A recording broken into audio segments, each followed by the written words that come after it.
กันนะครับซึ่ง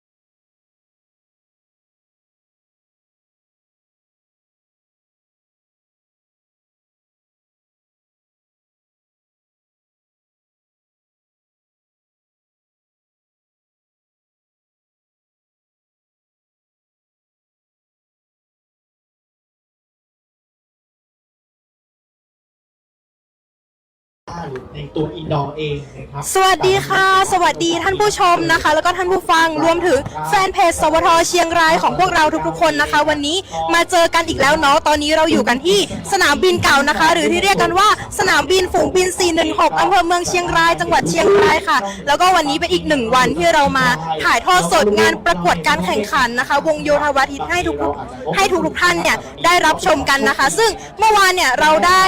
ถ่ายทอดสดนะคะไปให้ทุกคนเนี่ยได้รับชมกันแล้วนะคะซึ่งเป็นรุ่นอายุไม่เกิน15 ปีเนาะใครที่ไม่ได้มารับชม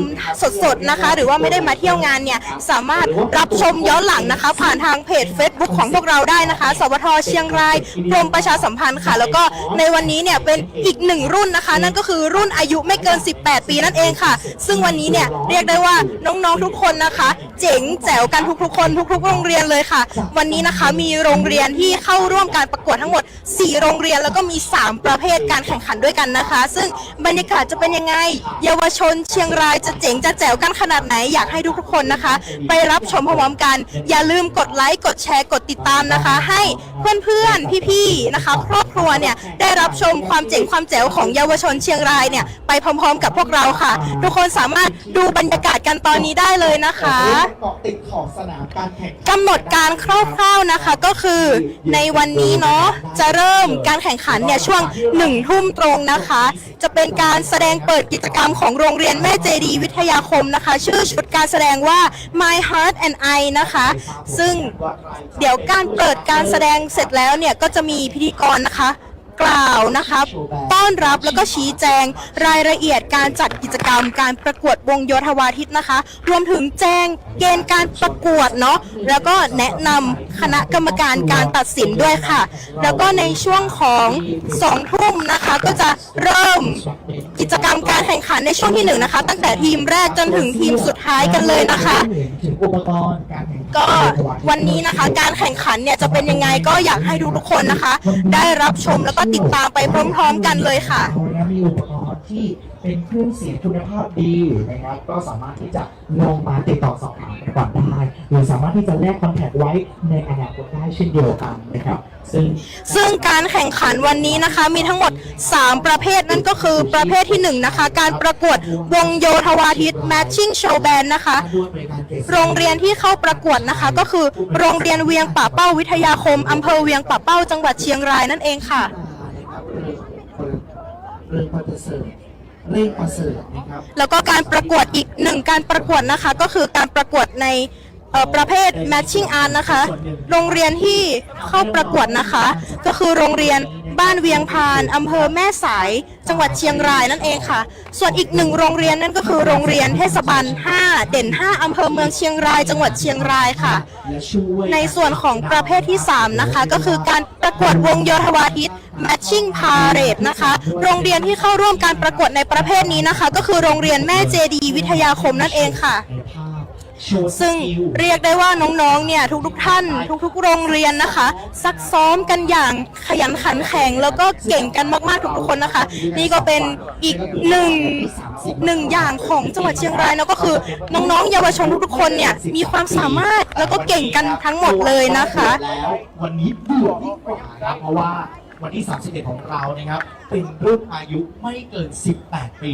น้องๆจะแข่งกันแบบในการประกวดวงโยธวาทิตประเภท Matching Show Band นะคะก็คือการประกวดการแปรขบวนเนาะซึ่งจะเป็นการประกวดด้วยการให้นักเรียนเป่าไปด้วยเดินไปด้วยนะคะทำเป็นภาพซึ่งจะประกอบด้วยกลุ่มเครื่องเป่านะคะที่จะเป่าเป็นเพลง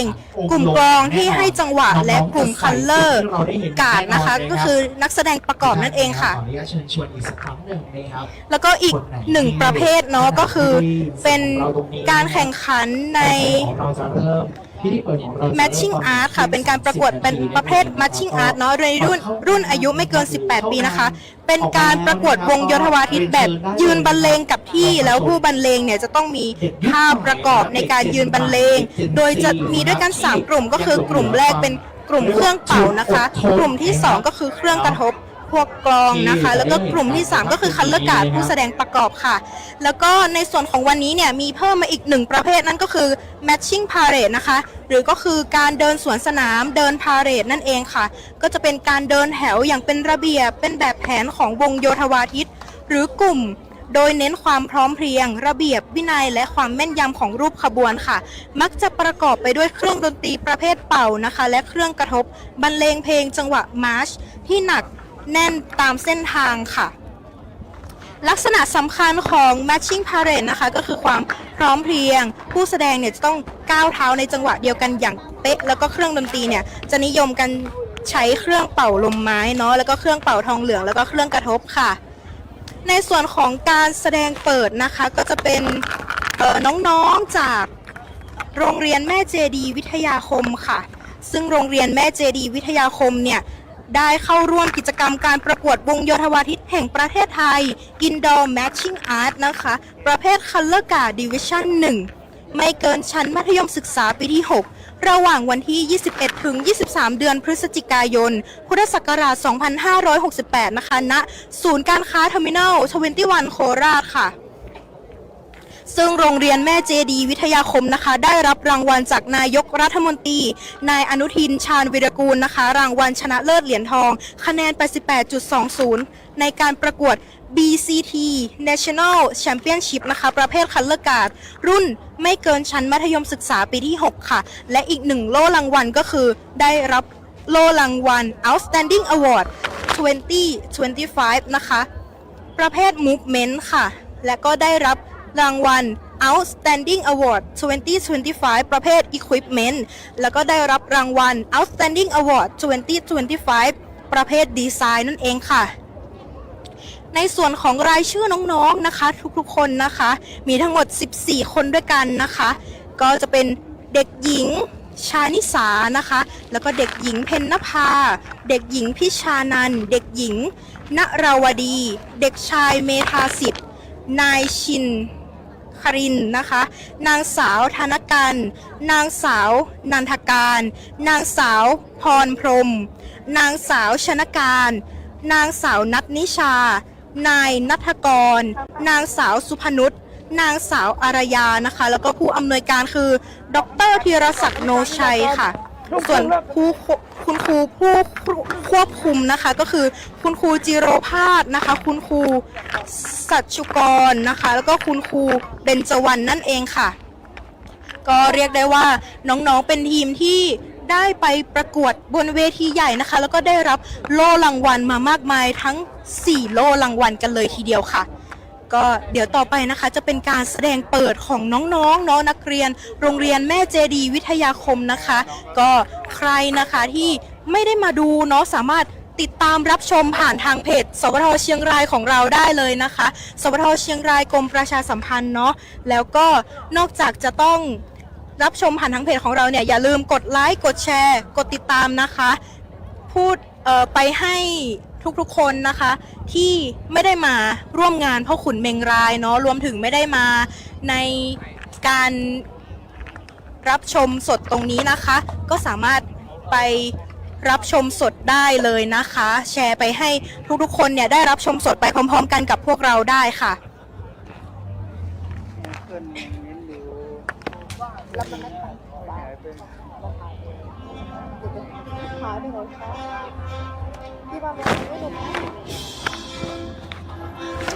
และนี่ก็เป็นบรรยากาศการวอร์มอัพของน้องๆนะคะแม่เจดีวิทยาคมนะคะที่กำลังจะแสดงเปิดให้กับพวกเรานะคะซึ่งตรงนี้ก็จะมีน้องๆรายรอบไปด้วยผู้เข้าแข่งขันนะคะทั้งหลายๆโรงเรียนด้วยกันนะคะที่มารอเข้าแข่งขันนะคะสำหรับใครนะคะที่ยังไม่ได้มางานพ่อขุนเมงรายมหาราชเนาะก็สามารถมาได้นะคะซึ่งงานพ่อขุนเมงรายมหาราชเนี่ยไม่ได้มีแค่การประกวดการแข่งขัน matching show นะคะหรือว่าการประกวดวงโยธวาทิตเท่านั้นเนาะก็จะมีการประกวดหลากหลายงานเลยนั่นก็คือการประกวดที่ดาดอยนะคะการประกวด dancing แสงสี to be number one นะคะสามารถมาชมกันได้นะคะและนี่ก็จะเป็นน้องๆนะคะบรรยากาศน้องๆนักเรียนนะคะที่เข้าร่วมการประกวดการแข่งขันวงโยธวาทิตในวันนี้นะคะ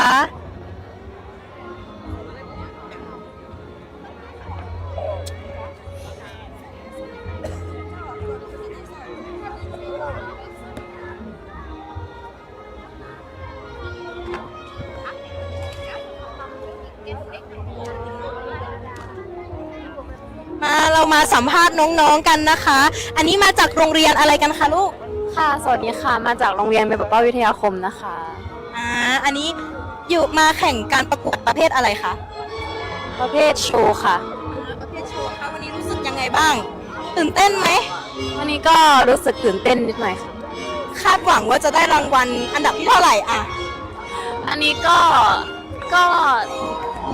คาดหวังค่ะแต่ว่าจะพยายามเต็มที่ที่สุดค่ะ เอาที่หนึ่งเลยเนาะแล้วน้องๆทุกคนนะคะก็น่ารักมากๆเลยเนาะอยู่กันตรงนี้นะคะรอการเข้าแข่งขันนะคะ การประกวดประเภทโชว์นะคะนี่เรามากันอีกโรงเรียนกันดีกว่า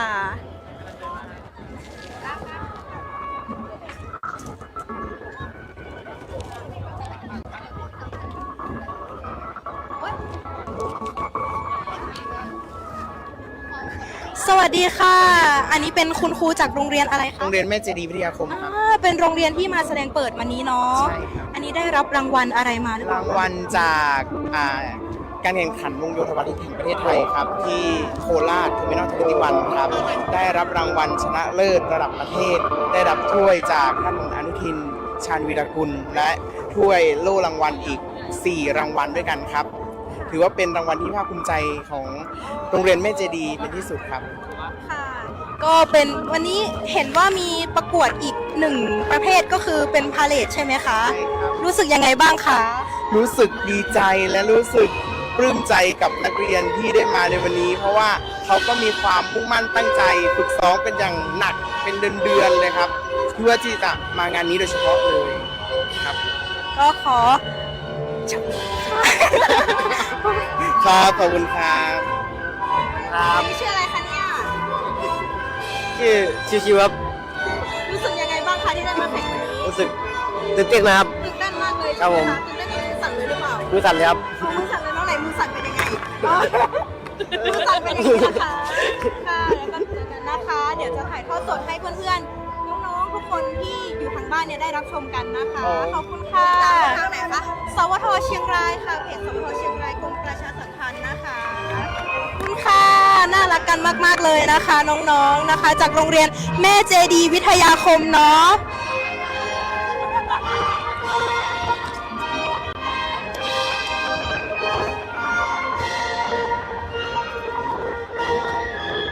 นี่ก็เป็นบรรยากาศของน้องๆนะคะที่กำลังเตรียมแสดงโชว์เปิดนะคะในชื่อชุดการแสดงว่า My Heart and I นะคะของน้องๆโรงเรียนแม่เจดีย์วิทยาคมนั่นเองค่ะ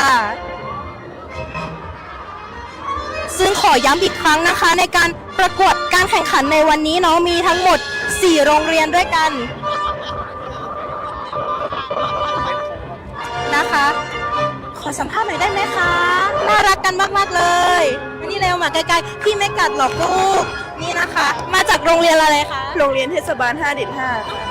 ค่ะอันนี้ชื่ออะไรคะเนี่ย ชื่อลินชื่อเอาชื่อเล่นหรือชื่อจริงคะ ชื่อเล่นค่ะ ชื่อลินค่ะ รู้สึกยังไงบ้างคะวันนี้มาแข่ง ก็ตื่นเต้นค่ะ แล้วก็เก่งๆนิดนึงค่ะ เก่งๆนิดนึงไม่ต้องเกรงนะคะ คนดูเยอะแยะเนาะ ไม่ต้องเกรงนะคะ มีเพื่อนอีกสัก1 คนไหมจับเพื่อนมาเร็ว1 คนคนนี้ชื่ออะไรคะ ชื่อก้าวครับ ชื่อก้าวเนาะรู้สึกยังไงบ้างวันนี้มาแข่ง รู้สึกตื่นเต้นและดีใจครับ ดีใจเนาะมากๆเลยน้องๆนะคะ วันนี้คนดูพวกเราเยอะมากๆเลย ตื่นเต้นเนาะธรรมดาไม่ธรรมดาสู้ๆนะคะทุกคนขอบคุณค่ะไปติดตามเพจกันได้นะคะสวทเชียงรายกรมประชาสัมพันธ์นะคะค่ะขอบคุณค่ะสวัสดีค่ะ อีกสักคนไหมคะอีกสักคนไหมวันนี้มา นี่คนนี้นะคะ ชื่ออะไรคะ สวัสดีครับ ชื่อคีนะครับผม ชื่อคีนะคะวันนี้รู้สึกเป็นยังไงบ้างคะได้มาแข่ง วันนี้รู้สึกเป็นเกียรติมากเลยครับที่ได้มาแข่งเพราะว่าฝึกซ้อมกันมานานมากเลยครับผมประมาณครึ่งเดือนนะครับ ฝึกซ้อมกันมาหนักอย่างนี้มีคนที่เราอยากขอบคุณไหมคะ ต้องขอบคุณครูแล้วก็ผู้จัดงานด้วยนะครับ ต้องขอบคุณจริงๆเลยครับผม ขอบคุณค่ะ น้องๆนะคะของโรงเรียนเทศบาล5 เด่น 5เนาะน่ารักกันมากๆเลยนะคะขอบคุณค่ะอุ้ยสวยจังเลย คนนี้ชื่ออะไรคะเนี่ย ชื่อสี่ค่ะ ชื่อสีนะคะรู้สึกเป็นยังไงบ้างคะ ก็ตื่นเต้นอยู่ค่ะ ตื่นเต้นเนาะหนูล่ะคะ ตื่นเต้นมากค่ะชื่อยิ้มค่ะ ชื่อยิ้มเนาะตื่นเต้นเหมือนกันใช่ไหม ค่ะ สู้ๆนะคะทุกคนสู้ๆนะขอบคุณค่ะค่ะและนี่ก็เป็นน้องๆจากโรงเรียนเทศบาล5 เด่น 5อำเภอเมืองเชียงรายจังหวัดเชียงรายนะคะ ซึ่งก็บรรยากาศเต็มไปด้วยความคึกคักเนาะเพราะว่ามีน้องๆจากหลากหลายโรงเรียนเลย ซึ่งการแข่งขันในวันนี้เนี่ยก็มีทั้งหมด4 โรงเรียนด้วยกันมีทั้งหมด3 ประเภทนะคะ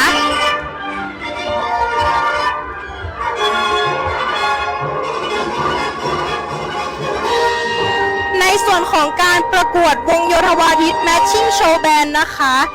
ก็โรงเรียนที่เข้าร่วมการประกวดเนี่ยก็คือโรงเรียนเวียงป่าเป้าวิทยาคมนะคะอำเภอเวียงป่าเป้าจังหวัดเชียงรายค่ะและในส่วนของประเภทที่2นะคะก็คือการประกวดวงโยธวาทิต Matching Art นะคะโรงเรียนที่เข้าร่วมประกวดเนี่ยก็คือโรงเรียนบ้านเวียงพานอำเภอแม่สายจังหวัดเชียงรายค่ะและอีก1 โรงเรียนที่เข้าประกวดในประเภท Matching Art นะคะก็คือโรงเรียนเทศบาล5 เด่น 5อำเภอเมืองเชียงรายจังหวัดเชียงรายนั่นเองค่ะแล้วก็อีก1 ประเภทนะคะก็คือการประกวดวงโยธวาทิตแบบ Matching Parade นะคะก็คือโรงเรียนแม่เจดีย์วิทยาคมนั่นเองนะคะ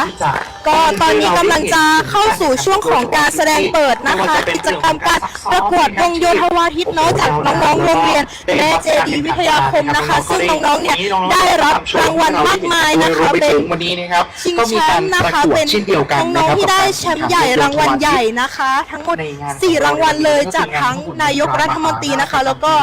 การโล่รางวัลนะคะจากประเภท Outstanding Award Movement Equipment แล้วก็ Design ค่ะ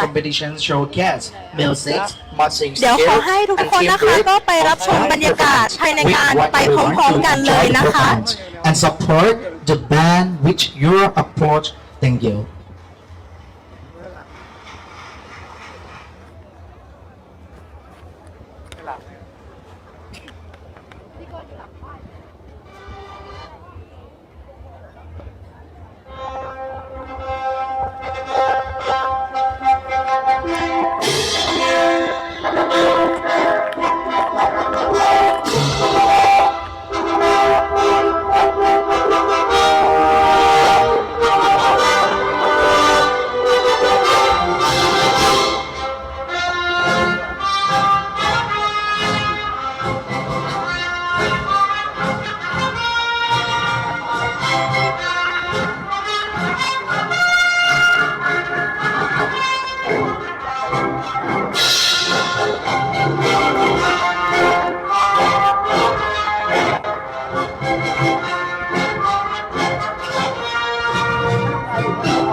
ดียวนะคะ อยู่ภายในงานเนาะมีทั้งร้านอาหารมากมายนะคะ สามารถมาชมมาชิมมาช็อปได้นะคะทุกคน นี่แอมเดินนี่แหละ การแข่งขันประกวดวงโยธวาทิตเนี่ยจะจัดขึ้นอยู่ตรงที่ทางเข้าประตู 1 สนามบินฝูงกองบิน 416 อำเภอเมืองเชียงราย จังหวัดเชียงรายค่ะ ซึ่งใครนะคะที่เดินทางมาร่วมงานพ่อขุนเมงรายเนาะก็สามารถขับเข้ามาทางเข้าประตู 1เนี่ยขับเข้ามาปุ๊บสุดทางก็จะเห็นการประกวดนะคะวงโยธวาทิตเนี่ยอยู่ตรงนี้เลยค่ะ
ทางเข้าเนี่ยมี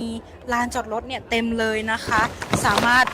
ขับรถเข้ามาจอดรถแล้วก็มาเดินชมมาชิมมาช็อปกันได้นะคะ มีทั้งการแสดงนะคะการประกวดวงโยธวาทิตเนาะการประกวด Dancing แสงสี To be number one นะคะมีถึงการประกวดธิดาดอยด้วยเนาะมีงานสลากกาชาติด้วยใช่ไหมคะทีนี้เนี่ยพวกเราก็สามารถมาชมมาชิมมาช็อปกันได้นะคะ สามารถมาเที่ยวชมกันได้เลย มีบูธมีซุ้มนะคะ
ในชื่อชุดการแสดง My Heart and I นะคะ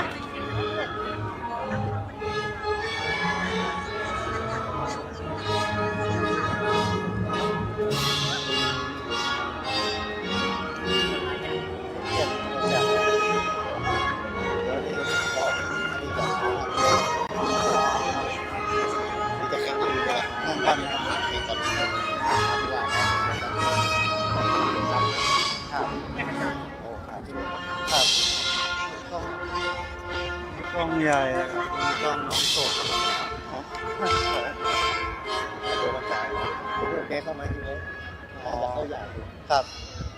ตอนนี้เดี๋ยวสักครู่นะคะจะเป็นการ การแข่งขันวงโยธวาทิตก่อนเนาะส่วนการแสดงของน้องๆโรงเรียนแม่เจดีย์วิทยาคมเนี่ยอาจจะเป็นการแสดงปิดนะคะ ก็ขอให้ทุกๆคนเนี่ยรอติดตามชมจนถึงการแสดงปิดเลยนะคะ อย่าลืมกดไลค์กดแชร์กดติดตามให้พวกเรากันด้วยนะคะ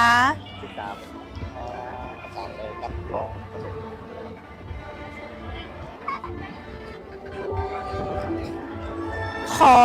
ย้ำในส่วนของการแข่งขันอีกครั้งหนึ่งนะคะ การแข่งขันในวันนี้เนี่ยเป็นการแข่งขันของน้องๆเยาวชนในรุ่นอายุไม่เกิน 18 ปีค่ะ ซึ่งจะมีทั้งหมด 3 ประเภทด้วยกัน ในส่วนของประเภทที่1นะคะจะเป็นการประกวดวงโยธวาทิต Matching Show Band นะคะโรงเรียนที่เข้าร่วมการประกวดในประเภทนี้นะคะก็คือโรงเรียนเวียงป่าเป้าวิทยาคมอำเภอเวียงป่าเป้าจังหวัดเชียงรายค่ะและในส่วนของประเภทที่2นะคะก็คือการประกวดวงโยธวาทิต Matching Art นะคะโรงเรียนที่เข้าร่วมการประกวดในครั้งนี้ก็คือโรงเรียนบ้านเวียงพานอำเภอแม่สายจังหวัดเชียงรายค่ะและอีก1โรงเรียนที่เข้าประกวดในประเภท Matching Art ก็คือโรงเรียนเทศบาล5เด่น5อำเภอเมืองจังหวัดเชียงรายนั่นเองค่ะแล้วก็ประเภทที่3นะคะประเภทสุดท้ายนะคะการประกวดวงโยธวาทิต Matching Parade นะคะโรงเรียนที่เข้าร่วมในการประเภทนี้ก็คือโรงเรียนแม่เจดีย์วิทยาคมนั่นเองค่ะ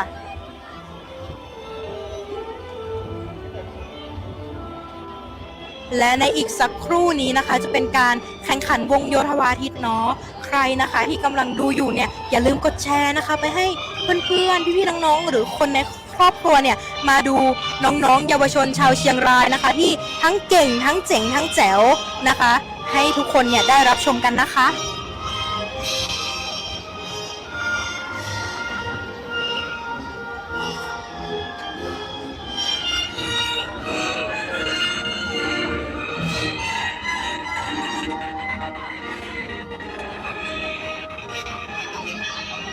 ขอเช็คกองเชียร์ทางออนไลน์กันสักนิดหนึ่งนะคะใครที่เชียร์โรงเรียนเวียงป่าเป้าวิทยาคมนะคะไหนขอกดเคาะหัวใจมาหน่อยนะคะกดไลค์กดใจมาหน่อยค่ะมีเยอะมากๆเลยไหนใครเชียร์โรงเรียนบ้านเวียงพานอำเภอแม่สายกันบ้างคะกดใจมาให้พวกเราหน่อยได้ไหมคะกดคอมเมนต์ก็ได้นะคะกดคอมเมนต์มาก็ได้นะมีกองเชียร์ของโรงเรียนไหนบ้างนะคะกดคอมเมนต์มาได้เลยนะคะโรงเรียนที่แข่งวันนี้เนาะมีโรงเรียนเวียงป่าเป้าวิทยาคมโรงเรียนบ้านเวียงพานนะคะอำเภอแม่สายเนาะแล้วก็โรงเรียนเทศบาล5เด่น5อำเภอเมืองเนาะและอีก1โรงเรียนเลยก็คือโรงเรียนแม่เจดีย์วิทยาคมนั่นเองค่ะเชียร์โรงเรียนไหนเนี่ยอย่าลืมกดใจนะคะกดคอมเมนต์มาได้เลยนะคะ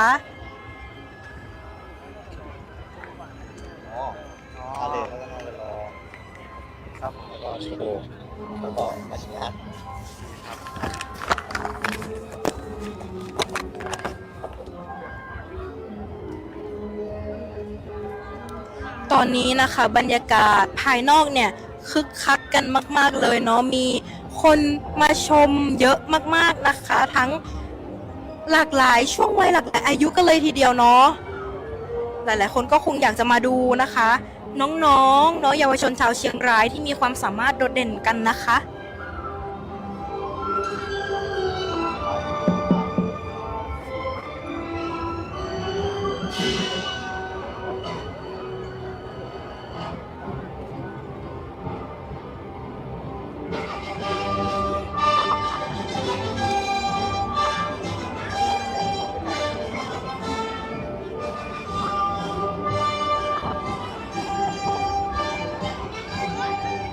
เดี๋ยว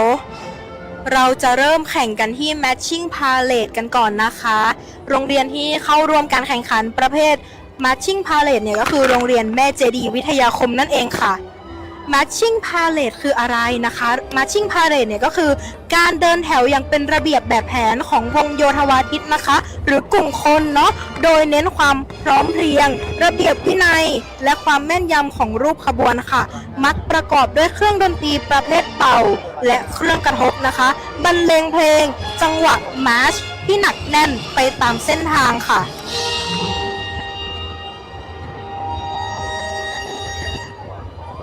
ลักษณะสำคัญของ Matching Parade นะคะก็คือความพร้อมเพรียงนะคะซึ่งผู้แสดงเนี่ยจะต้องเดินก้าวเท้าในจังหวะเดียวกันอย่างเป๊ะนะคะแล้วก็อีกอย่างหนึ่งก็คือเครื่องดนตรีค่ะ นิยมนิยมใช้เครื่องเป่าลมไม้เนาะเครื่องเป่าทองเหลืองแล้วก็เครื่องกระทบค่ะ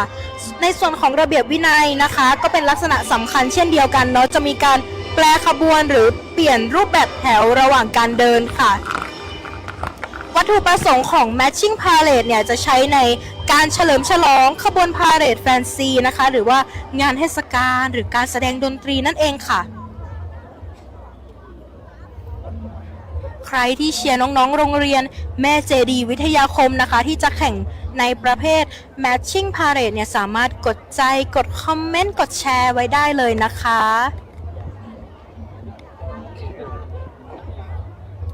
ในส่วนของรางวัลเนาะทุกวงที่เข้าร่วมเนี่ยจะได้รับเกียรติบัตรให้กับวงและผู้เข้าประกวดร่วมประกวดทุกคนนะคะก็จะได้รับเกียรติบัตรเช่นเดียวกันค่ะในส่วนของรางวัลที่1เนี่ยจะได้ถ้วยผู้ว่าราชการจังหวัดเชียงรายนะคะพร้อมเงินรางวัล 3,000 บาทเนาะแล้วก็ที่2ก็จะได้ถ้วยผู้ว่าราชการจังหวัดเชียงรายพร้อมเงินรางวัล 2,000 บาทที่3ก็จะได้ถ้วยผู้ว่าราชการจังหวัดเชียงรายพร้อมเงินรางวัล 1,000 บาท แขกผู้มีเกียรติทุกท่านเลยนะครับวันนี้ยินดีต้อนรับเข้าสู่การประกวดวงโยธวาทิตเป็นวันที่2แล้วนะครับนั่นก็คือวันที่ 31 มกราคม 2569 นั่นเองครับกับการแข่งขันประกวดวงโยธวาทิตน้องๆนะครับมาจากหลากหลายโรงเรียนจริงๆเลยครับซึ่งจะมีการแข่งขันนะครับด้วยกัน3ประเภทด้วยกันนะครับประเภทแรกการประกวดการแข่งขันวงโยธวาทิต Marching Show Band ครับซึ่งจะมีโรงเรียนที่เข้าแข่งขันนะครับโรงเรียนเวียงป่าเป้าวิทยาคมอำเภอเวียงป่าเป้านั่นเองนะครับและประเภทที่2ครับการประกวดวงโยธวาทิต Marching On ครับโรงเรียนบ้านเวียงพางอำเภอแม่สายครับและโรงเรียนเทศบาล5เด่น5อำเภอเมืองนั่นเองครับและประเภทที่3ครับ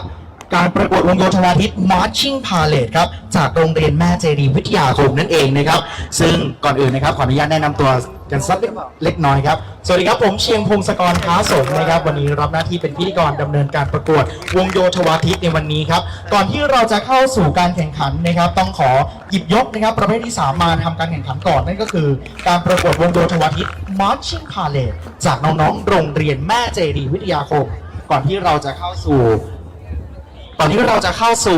การแข่งขันของน้องๆนะครับขออนุญาตได้แนะนำท่านคณะกรรมการก่อนเลยนะครับท่านคณะกรรมการของเราครับท่านแรกครับอาจารย์พิชิตพลหารครูชำนาญการจากโรงเรียนบ้านวังเหนือวิทยาคมจังหวัดลำปางครับซึ่งเคยนำวงโยธวาทิตโรงเรียนวังเหนือเข้าร่วมการประกวด Thai World Music Championship ได้รับรางวัลรองชนะเลิศมาด้วยในประจำปี 2565 นั่นเองนะครับและท่านที่2ครับอาจารย์เกียรติศักดิ์หมัดนักหูครูชำนาญการปี 2568 ครับซึ่งก็เรียกได้ว่าได้นำนะครับได้รับรางวัลระดับประเทศมาด้วยให้กับโรงเรียนนั่นเองนะครับและท่านที่3ครับท่าน10เอกภัตพลขยันหาซึ่งมีผลงานนะครับได้พาวงโยธวาทิตโรงเรียนสันทรายวิทยาคมได้รับรางวัลชนะเลิศในการประกวดวงโยธวาทิตชิงแชมป์ประเทศไทยในรายการ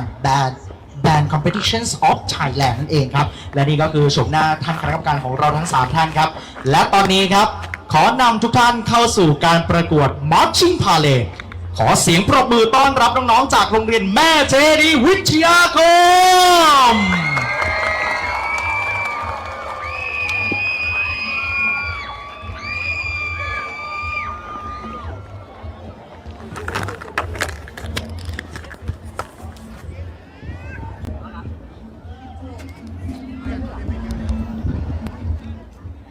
เกณฑ์การแข่งขันนะคะจะเริ่มจับเวลาตั้งแต่น้องๆคนแรกนะคะเดินเข้ามาในสนามนะคะจนถึงน้องคนสุดท้ายจะเดินออกจากสนามนั่นเองค่ะใครเชียร์โรงเรียนแม่เจดีวิทยาคมนะคะสามารถกดไลค์กดคอมเมนต์มาได้เนาะเราจะได้เห็นว่าน้องๆเนี่ยมีกองเชียร์ผ่านทางออนไลน์ด้วยเนาะ FC ออนไลน์นะคะซึ่งสำหรับการแข่งขัน Marching Parade นะครับเป็นการประกวดเดินแถวในลักษณะการเดินแถวนะครับต้องขออนุญาตอธิบายให้ทุกท่านได้รับฟังและรับทราบกันสักเล็กน้อยกับ Marching Parade ครับซึ่งกติกาการประกวดนะครับประเภท Marching Paradeผู้ที่เข้าการประกวดจะต้องเป็นนักเรียนของโรงเรียนตัวเองเท่านั้นนะครับห้ามรวมวงหรือใช้คนนอกในโรงเรียนเด็ดขาดนะครับนอกโรงเรียนเด็ดขาดถ้าหากว่าฝ่าฝืนนะครับหรือหากว่าจับได้หากผู้จัดจะต้องขอตัดสิทธิ์ทันทีรวมไปถึงนะครับปรับเงินเป็นจำนวน 5,000 บาทครับ และผู้เข้าการประกวดนะครับจะต้องไม่เกิน 51 คนรวมคทากรและคัดเลือกการถ้าเกินจะถูกปรับแพ้ในการประกวดครับ ซึ่งจะต้องแข่งในพื้นที่นะครับ30 คูณ 40 สามารถออกแบบได้เต็มที่เลยนะครับสำหรับพื้นที่ที่เราได้จัดเตรียมไว้ให้ ถ้าหากว่าออกพื้นที่นะครับจะถูกหัก 1-10 แต้มทันทีนะครับตอนนี้น้องๆก็ได้ทำการวอร์มอยู่นะครับซึ่งจะต้องนะครับบังคับให้มีการเดิน slow march ในท่อนเพลงที่ใช้บรรเลงด้วยนั่นเองนะครับ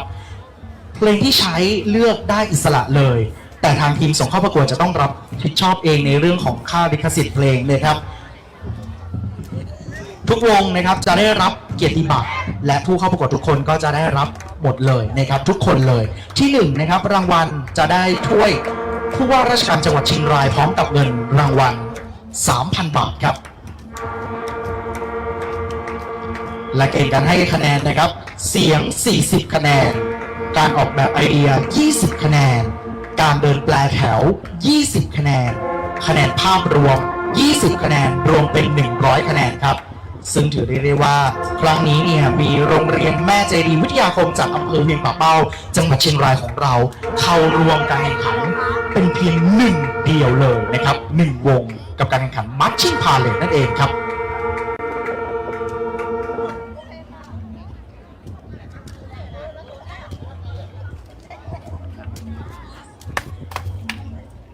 โรงเรียนสันทรายแข่งไปแล้วเมื่อวานนี้นะคะ วันนี้โรงเรียนที่เข้าร่วมการแข่งขันนะคะมีทั้งหมด4โรงเรียนด้วยกันนั่นก็คือโรงเรียนเวียงป่าเป้าวิทยาคมอำเภอเวียงป่าเป้าจังหวัดเชียงรายนะคะแล้วก็โรงเรียนบ้านเวียงพานอำเภอแม่สายจังหวัดเชียงรายอีก1โรงเรียนก็คือโรงเรียนเทศบาล5 เด่น 5อำเภอเมืองเชียงรายจังหวัดเชียงรายค่ะแล้วก็โรงเรียนสุดท้ายก็คือโรงเรียนแม่เจดีย์วิทยาคมนะคะที่กำลังจะโชว์การแสดงการแข่งขันให้พวกเราดู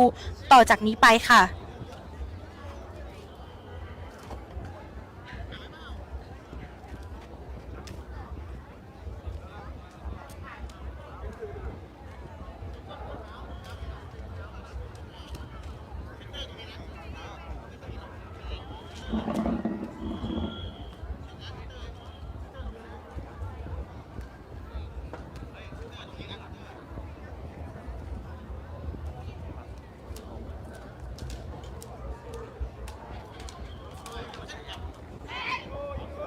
ใครนะคะที่อยากมา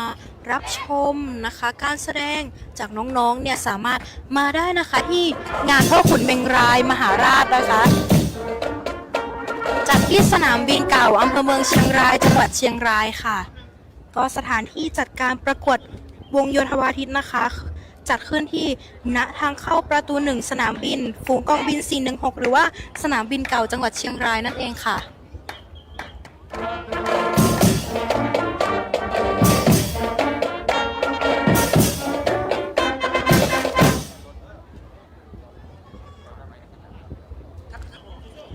ตอนนี้นะครับทางน้องๆได้วอร์มเสร็จเป็นที่เรียบร้อยแล้วนะครับถ้าน้องๆจากโรงเรียนแม่เจดีย์วิทยาคมพร้อมแล้วคทากรให้สัญญาณเริ่มการแข่งขันได้เลยครับ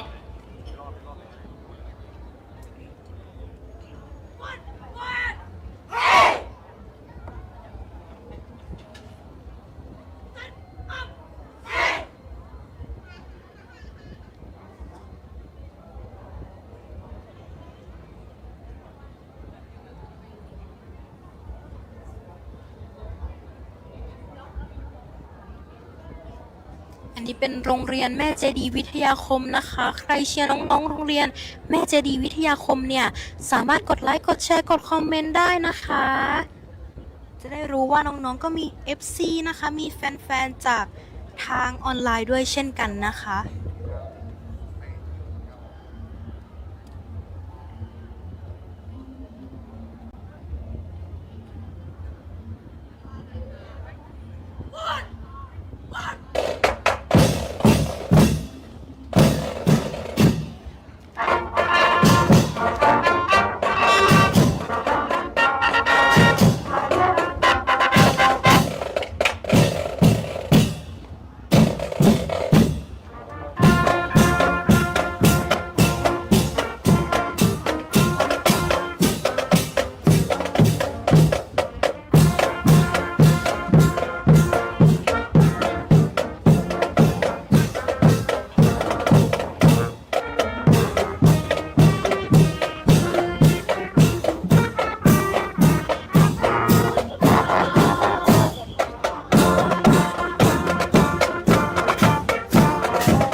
ขอเสียงปรบมือให้กับน้องๆอีกครั้งหนึ่งครั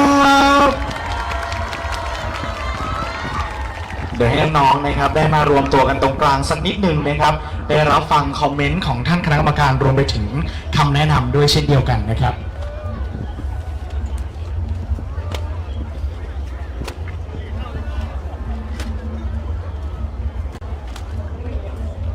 ครับครับ สวัสดีครับ สวัสดีน้องๆ โรงเรียนแม่เจดีย์อีกครั้งหนึ่งนะครับผม ครับก็ในส่วนของการแสดงนะครับเมื่อสักครู่เนี่ยนะครับก็ระเบียบร่างกายนะครับต้องขอชื่นชมนะครับว่าสามารถจัดการเรื่องร่างกายได้ดีนะครับแล้วก็เรื่องพื้นฐานของเรื่องการเดินนะครับเราสามารถควบคุมได้ดีนะครับสิ่งที่ครูอยากเพิ่มเติมอีกนิดนึงนะครับอยากให้เราลองเช็คโน้ตบางโน้ตนะครับมันอาจจะมีการผิดเสียงนะครับหรือเป็นเกี่ยวกับเรื่องของความตื่นเต้นอะไรลักษณะแบบนี้นะครับแล้วก็ในส่วนของแบตเตอรี่นะครับครูอยากให้เราลองเช็คเรื่องเสียงกลองใหญ่นะครับให้มันเหมาะกับเพลงอีกนิดนึงนะครับเหมือนกับว่าเสียงมันสูงไปนิดนึงนะครับแต่ก็ถือว่าภาพรวมทำได้ดีนะครับเป็นกำลังใจให้นะครับฝึกซ้อมต่อไปครับขอบคุณครับ ขอเสียงปรบมือให้กับน้องๆอีกครั้งหนึ่งนะครับและนี่ก็คือการแข่งขันนะครับ Marching Parade จากน้องๆโรงเรียนแม่เจดีย์วิทยาคมจากโรงเรียนที่มาจากอำเภอเวียงป่าเป้านั่นเองนะครับ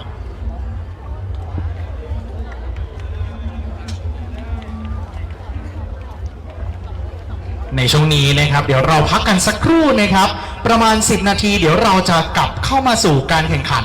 Marching Show Band จากโรงเรียนเวียงป่าเป้าวิทยาคมอำเภอเวียงป่าเป้าครับตอนนี้เดี๋ยวเราพักกันสักครู่นะครับ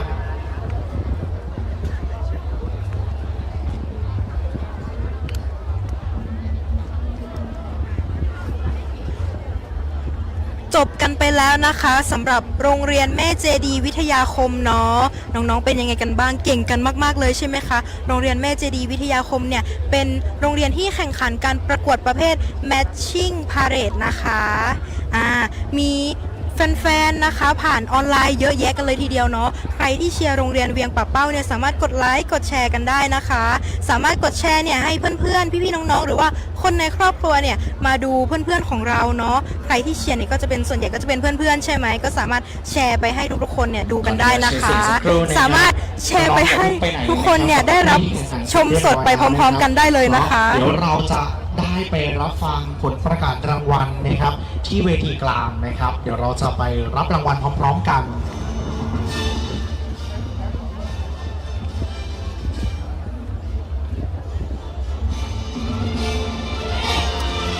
วันนี้ก็จะเป็นการแข่งขันวันสุดท้ายแล้วนะคะซึ่งเมื่อวานนี้ก็จะเป็นการแข่งขัน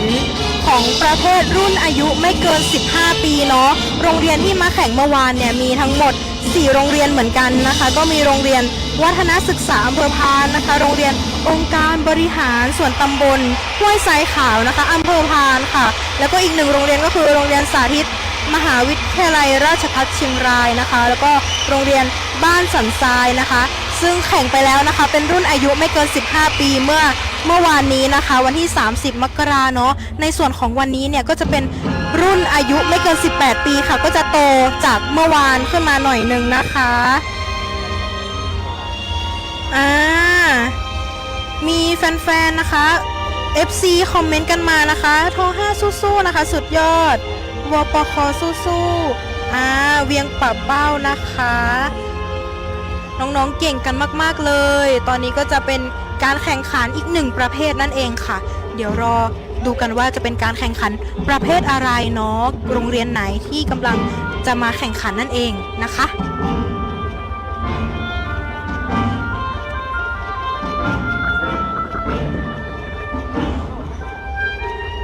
เดี๋ยวน้องๆที่กำลังเตรียมตัวกันอยู่ตอนนี้นะคะก็คือน้องๆโรงเรียนเวียงป่าเป้าวิทยาคมนะคะอำเภอเวียงป่าเป้าจังหวัดเชียงรายนะคะซึ่งน้องๆเนี่ยแข่งขันในประเภท Matching Show Band นะคะเป็นการแข่งขันแบบโชว์นะคะ ทุกท่านครับกลับเข้าสู่การประกวดวงโยธวาทิตนะครับต่อเลยนะครับซึ่ง ตอนนี้นะครับเราจะเข้าสู่ช่วงของ Marching Show Band ซึ่งน้องๆที่จะมาทำการแข่งขันที่ให้เราได้เห็นกันนะครับนั่นก็คือโรงเรียนเวียงป่าเป้าวิทยาคมนั่นเองครับและตอนนี้ถ้าน้องๆนะครับพร้อมแล้วสามารถที่จะเริ่มเซตติ้งได้เลยนะครับซึ่งสำหรับการแข่งขัน Marching Show Band คือการประกวดการแปลขบวนซึ่งจะเป็นการประกวดด้วยการนักเรียนนะครับได้เป่าและเดินไปด้วยทำเป็นภาพซึ่งจะต้องทำโชว์ออกมาให้เราได้เห็นกันนะครับซึ่งจะมีกลุ่มเครื่องเป่าที่จะเป่าบทเพลงให้เราได้รับฟังกันรวมไปถึงกลุ่มกลองที่จะคอยให้จังหวะและกลุ่มคัดเลือกการนะครับที่เป็นนักแสดงประกอบกับโชว์ซึ่งกติกานะครับกับ Marching Show Band ผู้เข้าประกวดจะต้องเป็นนักเรียนของโรงเรียนตัวเองห้ามรวมวงหรือใช้คนนอกการประกวดเด็ดขาดถ้าหากว่าฝ่าฝืนนะครับผู้จัดต้องขอตัดสิทธิ์และปรับแพ้และปรับเงินเป็นจำนวน 5,000 บาทจำนวนผู้เข้าประกวดจะต้องไม่เกิน 45 คนรวมคัดเลือกการไม่นับกับคอนดักเตอร์นะครับถ้าเกินจะปรับแพ้ทันทีรวมไปถึงนะครับจะต้องใช้พื้นที่ในพื้นที่เรากำหนดไว้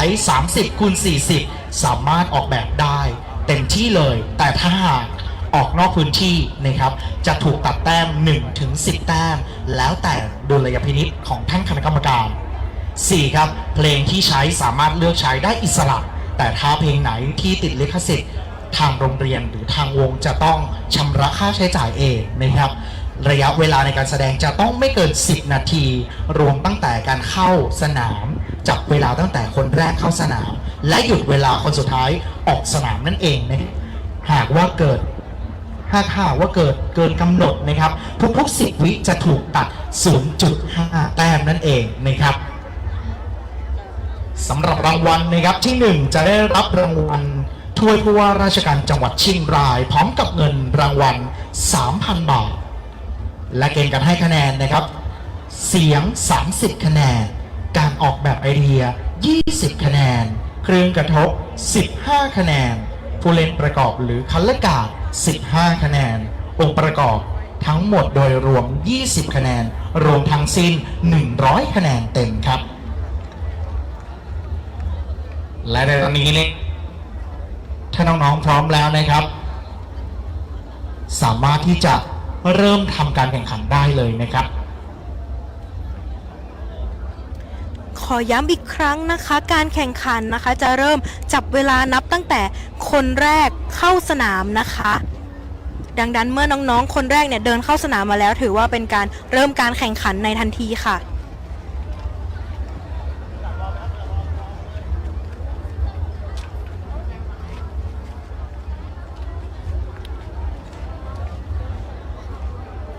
ตอนนี้เป็นน้องๆโรงเรียนเวียงป่าเป้าวิทยาคมนะคะใครเชียร์โรงเรียนเวียงป่าเป้าวิทยาคมอำเภอเวียงป่าเป้าสามารถกดคอมเมนต์กดไลค์มารัวๆได้เลยนะคะ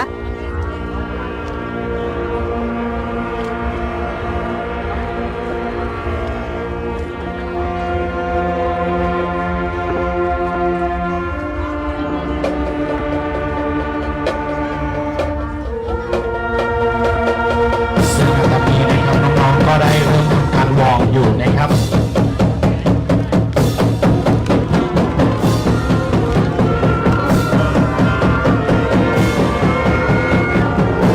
มี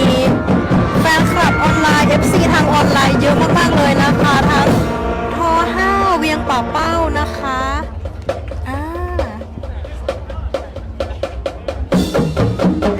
แสดงว่าน้องๆเก่งกันมากๆเลยนะเนี่ย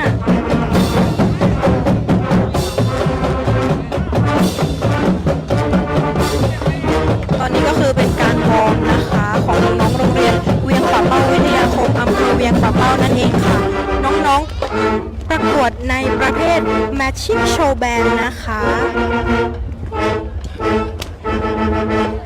การประกวด Matching Show Band ก็คือการประกวดการแปรขบวนซึ่งจะเป็นการประกวดด้วยการให้นักเรียนเป่าไปด้วยเดินไปด้วยนะคะทำเป็นภาพซึ่งจะประกอบด้วยกลุ่มเครื่องเป่าที่จะเป่าเป็นเพลงนะคะแล้วก็กลุ่มกลองนะคะที่จะให้จังหวะแล้วก็กลุ่มคัลเลอร์การ์ดก็คือนักแสดงประกอบนั่นเองค่ะในส่วนของรางวัลนะคะรางวัลที่1จะได้ถ้วยผู้ว่าราชการจังหวัด หวัดเชียงรายพร้อมเงินรางวัล 3,000 บาทค่ะ และก็จะได้รับเกียรติบัตรให้กับวงและก็ผู้เข้าร่วมประกวดทุกคนด้วยค่ะ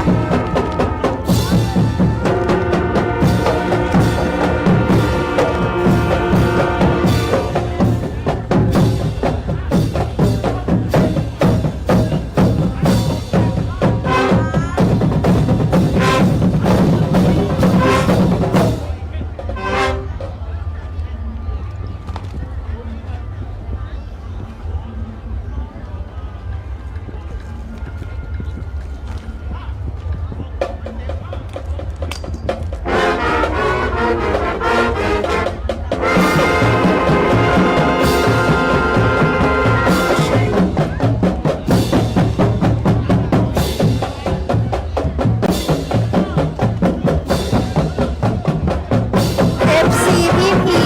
FC พี่ออร์แกนโอ้มีแฟนคลับกันด้วยเวียงป่าเป้าสู้ๆค่ะ เดี๋ยวรอชมน้องๆเวียงป่าเป้ากันนะคะทุกคน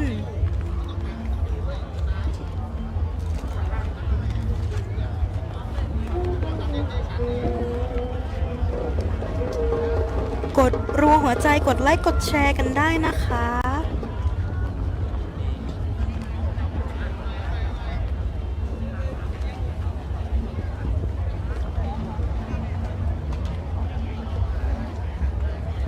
การแข่งขันลูกทุ่งนะคะ อยู่ทางเพจสวทเชียงรายเราเช่นกันนะคะ แต่ว่าอยู่อีกทางไลฟ์สดหนึ่งนะคะ สามารถไปดูที่หน้าเพจสวทเชียงรายของพวกเราได้เลยค่ะ สามารถกดเข้าไปดูได้นะคะ เป็นการถ่ายทอดสดเช่นเดียวกันนะคะ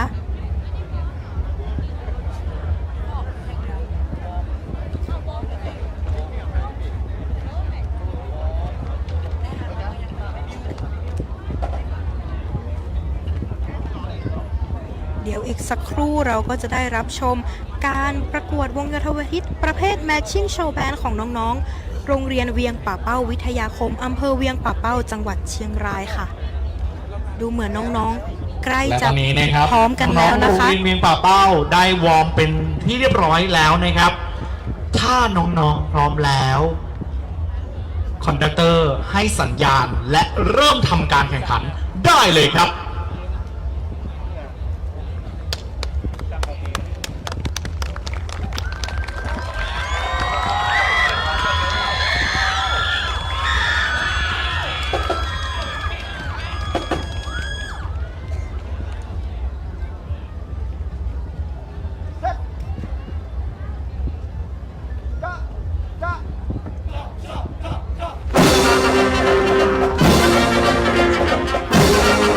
เ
เสียงปรบมือหน่อยๆกับน้องๆจากโรงเรียนเวียงป่าเป้าด้วยครั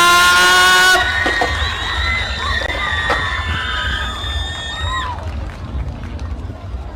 เดี๋ยวนี้นะครับได้มารวมตัวกันตรงกลางสักนิดหนึ่งนะครับได้รับฟังคอมเมนต์แล้วก็คำแนะนำจากท่านคณะกรรมการของเราในวันนี้นั่นเองนะครับ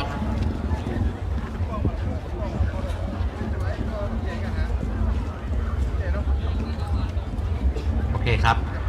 ก็สวัสดีน้องๆเวียงป่าเป้าวิทยาคมนะครับเมื่อสักครู่นะครับการแสดงเนี่ยนะครับขอพูดถึงเรื่องของเครื่องเป่านะครับก็คือวินส์นะครับเสียงของวินเนี่ยนะครับมีความแข็งแรงมากนะครับอันนี้ต้องขอชื่นชมเลยนะครับผมยอดเยี่ยมมากๆนะครับแล้วก็ไม่ว่าจะเป็นเรื่องของการเดินนะครับหรือการทำวิชวลต่างๆนะครับต้องชื่นชมนะครับทีมอาจารย์ผู้สอนนะครับที่ทำออกมาได้ดีนะครับของครูเนี่ยจะมีเสริมเล็กน้อยนะครับใน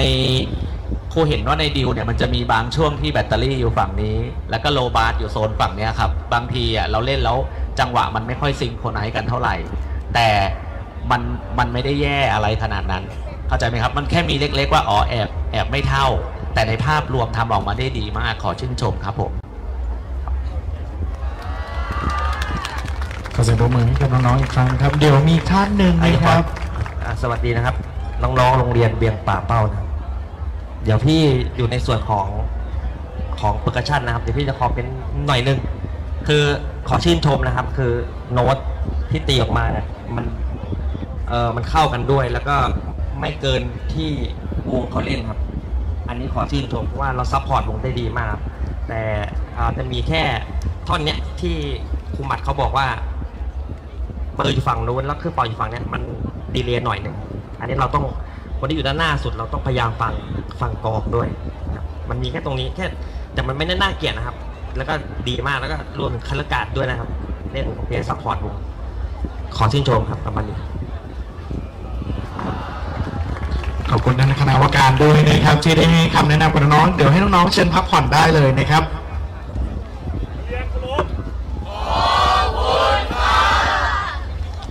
ขอเสียงปรบมืออีกรอบหนึ่งครับโอ้โหปีนี้นี่ได้ว่าเวียงป่าเป้าสูงหลากหลายจริงๆนะครับกับอำเภอเวียงป่าเป้านะครับและต่อไปครับเราจะทำการประกวดการแข่งขันวงโยธวาทิต Marching Art ครับซึ่งสำหรับการแข่งขันในครั้งนี้เนี่ยได้เข้าร่วมกัน2วงนะครับนั่นก็คือโรงเรียนบ้านเวียงพานอำเภอแม่สายครับและโรงเรียนเทศบาล5เด่น5อำเภอเมืองครับและซึ่งวงแรกนะครับที่จะเริ่มทำการแข่งขันนั่นก็คือโรงเรียนเทศบาล5เด่น5กับการแข่งขันMarching Art นั่นเองนะครับถ้าตอนนี้น้องๆพร้อมแล้วสามารถที่จะมาสแตนบายเริ่มเตรียมตัวและวอร์มได้เลยครับ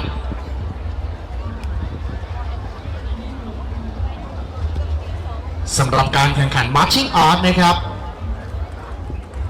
รุ่นอายุไม่เกิน18ปีเป็นการประกวดบรรเลงอยู่กับที่แล้วผู้บรรเลงจะต้องมีประกอบการยืนบรรเลงด้วยนะครับแต่จะต้องห้ามเคลื่อนย้ายโดยจะมีด้วยกัน3กลุ่มครับกลุ่มแรกจะมีเครื่องเป่ากลุ่มที่2เป็นเครื่องกระทบและกลุ่มที่3เป็นขันละกาดครับกติกานะครับผู้เข้าประกวดจะต้องเป็นนักเรียนในโรงเรียนของตนเองเท่านั้นถ้าหากว่าฝ่าฝืนจะถูกตัดสิทธิ์และปรับแพ้ทันทีจำนวนผู้เข้าประกวดจะต้องไม่เกิน70คนรวมขันละกาดแต่ไม่นับคอนดักเตอร์นะครับถ้าหากว่าเกินจะปรับแพ้และจะต้องแสดงโชว์ในพื้นที่30คูณ40ที่ทางผู้จัดได้เตรียมไว้นะครับและเพลงที่ใช้สามารถใช้ได้อิสระแต่ถ้าหากว่ามีเรื่องของลิขสิทธิ์ทางวงและทางโรงเรียนจะต้องชำระเองนะครับระยะในการแสดงจะไม่เกิน10นาทีและจะต้องห้ามเดินแปรขบวนหรือออกจากจุดที่ยืนนะครับยกเว้นคันเลือกาดสามารถเดินไปหยิบอุปกรณ์ที่ใช้แสดงได้รางวัลนะครับทุกวงจะได้รับเกียรติบัตรขับวงและผู้เข้าประกวดร่วมประกวดทุกคนที่1จะได้รับถ้วยผู้ว่าราชการจังหวัดเชียงรายพร้อมกับเงินรางวัล 3,000 บาทครับ ที่ 2 จะได้รับถ้วยผู้ว่าราชการจังหวัดเชียงราย พร้อมกับเงินรางวัล 2,000 บาทครับ เกณฑ์กันให้คะแนนนะครับ เสียง 30 คะแนน การออกแบบไอเดีย 10 คะแนน บุคลิก การถือเครื่องดนตรีท่าทาง หรือเครื่อง 10 คะแนน ผู้เล่นคัลเลอร์การ์ด15 คะแนน องค์ประกอบรวม 20 คะแนน รวมเป็น 100 คะแนนครับ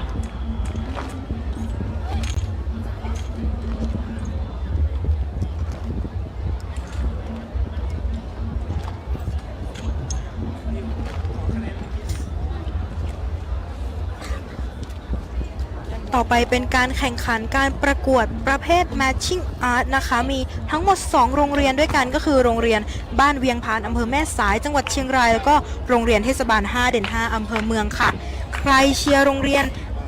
บ้านเวียงพานใครเชียร์โรงเรียนเทศบาล5 เด่น 5นะคะคอมเมนต์กดไลค์กดแชร์มาได้นะคะตอนนี้ก็เป็นการวอร์มของน้องๆนะคะ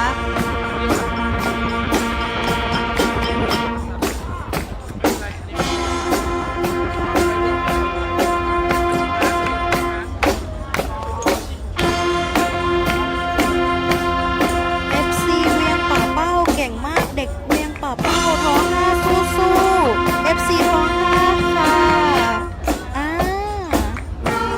เก่งกันมากๆเลยนะคะน้องๆมี FC จากทางออนไลน์นะคะมาร่วมเชียร์น้องๆไปพร้อมๆกันนะคะ ในส่วนของรางวัลเนาะรางวัลก็คือรางวัลที่ 1 จะได้ถ้วยผู้ว่าราชการจังหวัดเชียงรายพร้อมเงินรางวัล 3,000 บาท รางวัลที่ 2 จะได้ถ้วยผู้ว่าราชการจังหวัดเชียงรายเช่นกันค่ะพร้อมเงินรางวัล 2,000 บาทค่ะแล้วก็ทุกวงที่เข้าร่วมเนี่ยจะได้รับเกียรติบัตรให้กับวงแล้วก็ผู้เข้าร่วมประกวดทุกคนก็จะได้รับเกียรติบัตรเช่นเดียวกันค่ะในส่วนของการประกวดประเภท Matching Art นะคะในรุ่นอายุไม่เกิน 18 ปีนี้นะคะจะเป็นการประกวดวงโยธวาทิตแบบยืนบรรเลงกับที่นะคะแล้วก็ผู้บรรเลงเนี่ยจะต้องมีท่าประกอบในการยืนบรรเลงโดยจะมีด้วยกัน 3 กลุ่มนะคะก็คือกลุ่มแรกคือเครื่องเป่านะคะกลุ่มที่ 2 ก็คือเครื่องกระทบแล้วก็ผู้กลองกลุ่มที่ 3 ก็คือคัลเลอร์การ์ดผู้แสดงประกอบค่ะการวอร์มเสร็จสิ้นเรียบร้อยแล้วถ้าพร้อมแล้วคอนดักเตอร์สามารถให้สัญญาณและเริ่มทำการแข่งขันได้เลยครับนี่เป็นน้องๆจากโรงเรียนเทศบาล5 เด่น 5นะคะมี FC ทางออนไลน์เยอะเลยท้อง5สู้ๆม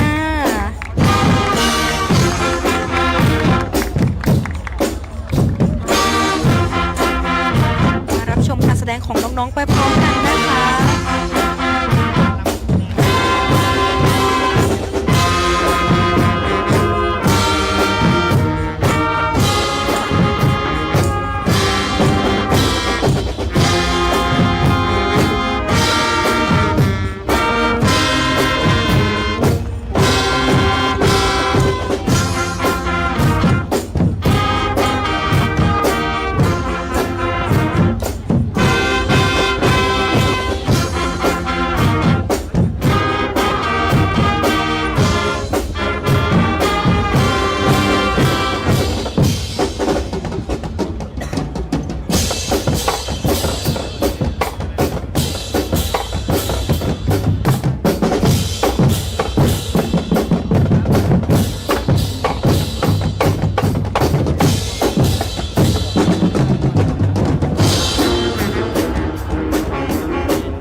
สียงปรบมือดังๆกับน้องๆจากโรงเรียนเทศบาล5 เดือน 5 อำเภอเมืองด้วยนะครับ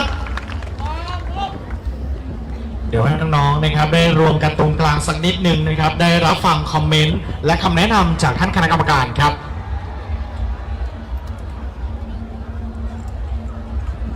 จบกันไปแล้วนะคะสำหรับการแสดงของน้องๆโรงเรียนเทศบาล5 เด่น 5 อำเภอเมืองจังหวัดเชียงรายนะคะซึ่งเป็นการแสดงนะคะประเภท matching art นั่นเองค่ะ สวัสดีครับน้องๆจากโรงเรียนเทศบาล5นะครับก่อนอื่นก็ขอขอบคุณแล้วก็ขอชื่นชมก่อนเลยเป็นอันดับแรกนะครับเท่าที่ครูได้ดูพวกเรานะครับก็ในเรื่องของการจัดรูปแบบของวงเนี่ยแล้วก็การบรรเลงค่อนข้างที่จะดีในเรื่องของการวางบาลานซ์แล้วก็โพสิชันที่ยืนอยู่นะครับด้วยที่คณะกรรมการเนี่ยอยู่ตรงเซนเตอร์เนาะก็จะได้ยินบาลานซ์ค่อนข้างชัดนะครับในพาร์ทของวินนะครับขอชื่นชมที่ไม่ได้ตะบี้ตะบันเป่าเพราะเห็นว่าเป็นที่โล่งแทบจะทั้งวงเลยคุมซาวได้ค่อนข้างดีนะครับแล้วก็เน้นที่บาลานซ์แล้วก็ความไพเราะได้ดีมากนะครับก็ขอชื่นชมตรงนี้ด้วยนะครับในส่วนที่ต้องระมัดระวังนะครับก็จะมีตรงที่มีการ movement นะครับเพราะดูจากบางท่อนเนี่ยมีการ movement เยอะแล้วก็กลับมาเป่านะครับตรงนั้นเนี่ยอาจจะมีสะเทือนกันบ้างนิดๆหน่อยๆนะครับก็พัฒนาโดยการอาจจะต้องฝึกซ้อมอีกเพิ่มอีกนิดหน่อยนะครับตรงจุดที่เรามีข้อบกพร่องเล็กๆน้อยๆแต่ก็ไม่ได้น่าเกลียดจนเกินไปนะครับเพื่อความสมบูรณ์แบบนะครับก็ขอให้พัฒนาต่อไปนะครับเป็นกำลังใจให้ครับผมขอบคุณครับขอบคุณท่านคณะกรรมการด้วยนะครับเดี๋ยวเชิญน้องๆพักผ่อนได้เลยครับขอเสียงปรบมือให้น้องเทศบาลครั้งหนึ่งครับจบกันไปแล้วนะคะสำหรับน้องๆโรงเรียนเทศบาล5 เด่น 5 อำเภอเมืองเชียงรายจังหวัดเชียงรายค่ะและที่จะทำการแข่งขันต่อไปกับ Marching Art นั่นก็คือโรงเรียนบ้านเวียงพานอำเภอแม่สายนั่นเองนะครับเดี๋ยวให้น้องๆนะครับได้เตรียมตัวและสแตนบายได้เลยครับว่าน้องๆโรงเรียนเทศบาล5 เด่น 5นำของออกจากพื้นที่หันเป็นที่เรียบร้อยแล้วนะครับขอให้น้องๆได้นำเข้ามาประจำจุดได้เลยนะครับต่อไปนะคะจะเป็นอีกหนึ่งโรงเรียนนะคะที่เข้าร่วมการประกวดวงโยธวาทิตในประเภทที่2นะคะประเภท Matching Art นะคะก็คือโรงเรียนบ้านเวียงพานอำเภอแม่สายจังหวัดเชียงรายนั่นเองค่ะซึ่งตอนนี้น้องๆนะคะได้ทำการเดินเข้ามาในพื้นที่สนามเป็นที่เรียบร้อยแล้วนะคะน้องๆจากโรงเรียนบ้านเวียงพานอำเภอแม่สายนะครับก็ได้มาประจำจุดเป็นที่เรียบร้อยแล้วนะครับเพื่อที่จะได้ทำการลองก่อนเริ่มการแข่งขันนะครับมาอ่านคอมเมนต์กันสักหน่อยนะคะทอ5เก่งมากค่ะเวียงป่าเป้าสู้ๆจ้าเวียงป่าเป้าค่ะเวียงพันสู้ๆเวียงพันสู้ๆครับก็คือตอนนี้นะคะมีกองเชียร์เนาะกองเชียร์ออนไลน์เต็มเลยนะคะก็มาร่วมชมร่วมเชียร์น้องๆนะคะเยาวชนชาวเชียงรายทุกๆคนทุกๆโรงเรียนเลยนะคะน้องๆเก่งกันมากๆเลยทีเดียวเนาะสามารถแชร์กดไลค์กดแชร์ไปให้คนอื่นๆเนี่ยได้รับชมการแสดงสดๆนี้ไปพร้อมๆกันกับเราได้นะคะใครเชียร์ทีมไหนสามารถพิมพ์คอมเมนต์กันมาได้นะคะ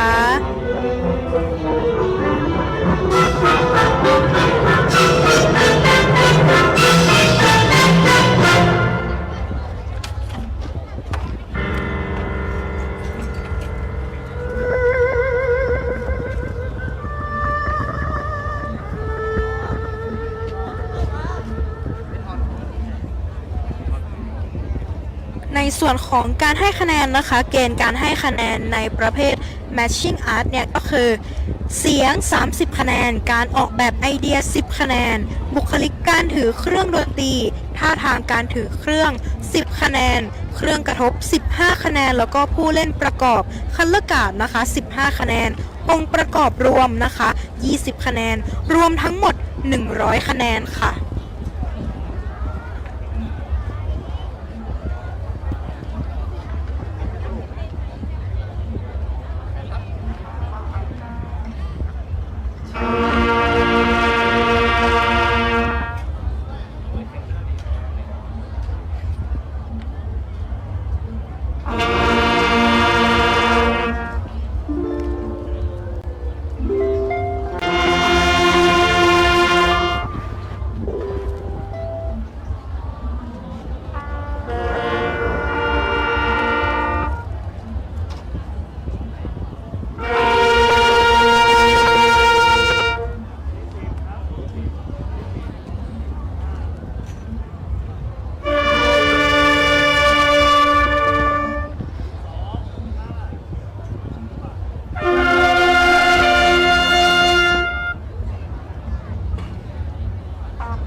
ตอนนี้ก็เป็นการวอร์มของน้องๆโรงเรียนบ้านเวียงพานอำเภอแม่สายจังหวัดเชียงรายนั่นเองนะคะ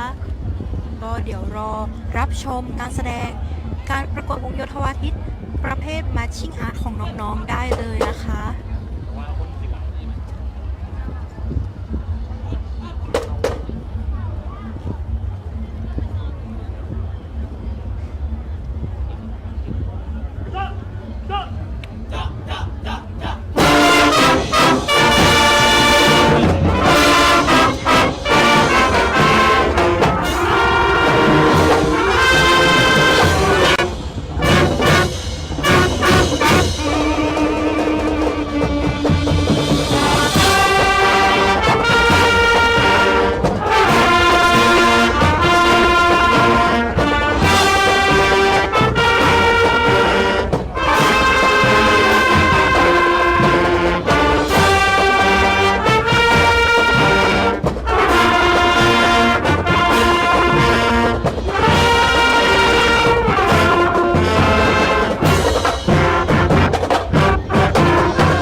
เสียงปรบมือดังๆให้กับโรงเรียนบ้านเวียงพานอำเภอแม่สายด้วยครับ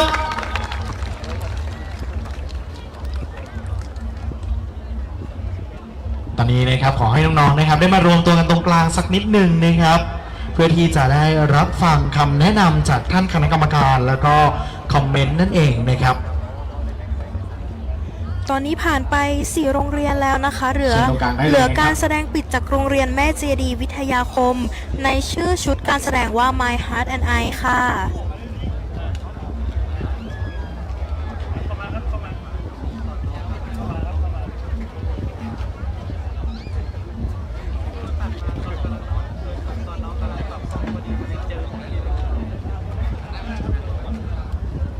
สวัสดีครับน้องๆโรงเรียนบ้านเพียงพานนะครับ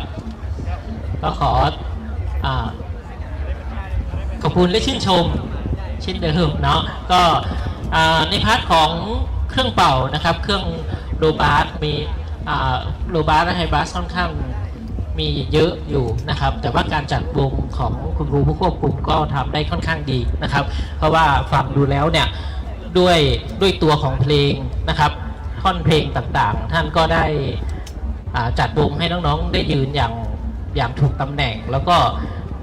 มีเสียงที่ออกมาตรงเซนเตอร์ที่ดีนะครับอาจจะมีบางโน้ตนะครับที่อาจจะยังไม่ชัดเจนนิดๆหน่อยๆไม่ได้เยอะเลยนะครับก็ตามสถานการณ์จริงเวลาเราประกวดจริงนะมันก็อาจจะมีความตื่นเต้นมีอะไรบ้างเล็กๆน้อยๆนะครับก็ซ้อมเยอะขึ้นก็จะเกิดความแม่นยำมากยิ่งขึ้นนะครับส่วนบทเพลงที่นำมาบรรเลงก็ค่อนข้างที่จะเหมาะสมกับความสามารถของเด็กๆไม่ฝืนจนเกินไปแล้วก็ไม่ได้ดูว่าง่ายจนเกินไปนะครับซึ่งภาพรวมในพาร์ทของเครื่องเป่าก็ทำออกมาได้ค่อนข้างดีเลยครับครับอย่าผมขอเสริมอีกนิดนึงนะครับเปอร์คัชชั่นที่อยู่ด้านหลังนะครับที่เล่นกับด้านหน้านะเรารู้สึกว่าฮอนไลน์ด้านหน้าเหมือนจะได้ยินเสียงมันช้าหรือเปล่าเพราะว่าวิชวลหรือว่าการทำอะไรมันดีเลย์กับกองหมดเลย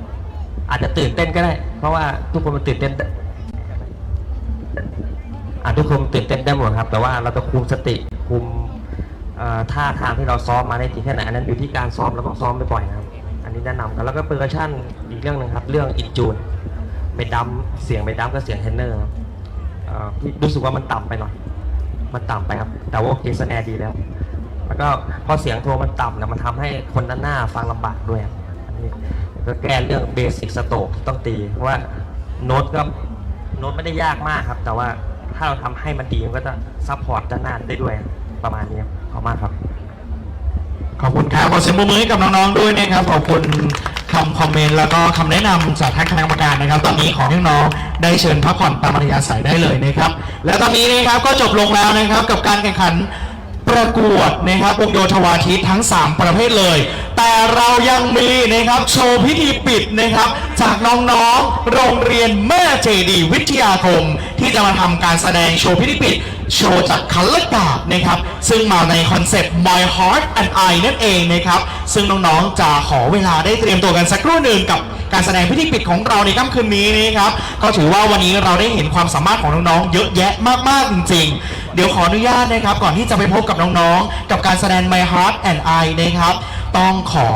ได้สรุปกับคอนเซปต์ของน้องๆสักนิดหนึ่งนะครับสำหรับวงโยธวาทิตโรงเรียนเวียงป่าเป้าวิทยาคมนะครับกับ Marching Show Band นะครับประเภท Marching Show Band เป็นการแปลขบวนนะครับซึ่งเพลงที่น้องๆใช้เนี่ยก็เป็น Welcome to the Jungle นั่นเองนะครับซึ่งการแข่งขันในครั้งนี้ก็ใช้ผู้เข้าประกวด45คนซึ่งมีผู้อำนวยการโรงเรียนนะครับดร.พันวิภาสมสะอาดครับผู้ควบคุมวงนายวัชรพงศ์สมศักดิ์นะครับและผู้ฝึกสอนนายสิทธิศักดิ์แต้อีขอเสียงปรบมือให้กับโรงเรียนเวียงป่าเป้าวิทยาคมอีกครั้งหนึ่งครับต่อไปนะครับวงโยธวาทิตบ้านเวียงพานนะครับซึ่งทำการแข่งขัน Marching Art เพลงที่ใช้นะครับนั่นก็คือใช้เพลง Desperado นะครับซึ่งใช้ผู้เข้าประกวด45คนผู้ควบคุมวงนะครับนายกรอินเรืองและนายขวัญชัยตัดแก้วนะครับก็ขอเสียงปรบมือให้กับโรงเรียนบ้านเวียงพานอีกครั้งหนึ่งครับ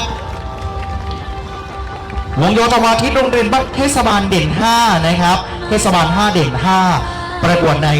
Marching Art นะครับเพลงที่ใช้นั่นก็คือ Runaway Baby นะครับใช้ผู้เข้าแข่งขัน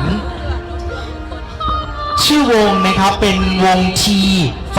Band นะครับผู้ควบคุมวงนายคีตาศรียางนอกนะครับจำนวนผู้เข้าแข่งขันการประกวดในครั้งนี้42คนและผู้อำนวยการสถาบันนายปรีชาศรีทาขอเสียงปรบมือให้กับเทศบาล5เด่น5อีกครั้งหนึ่งครับและประเภทสุดท้ายนะครับ Marching Band Parade วงโย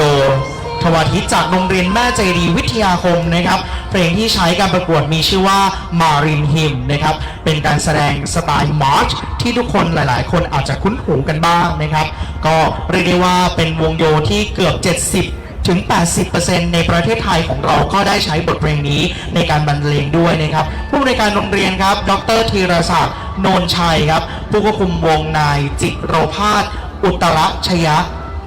ชัยนะครับและครูผู้สอนนะครับนายศักดิ์ฉัตรชุกรแก้วคำแดงและคุณครูผู้สอนนายสิทธิศักดิ์แต้อีขอเสียงปรบมือให้กับวงโยแม่เจดีวิทยาคมอีกครั้งหนึ่งครับ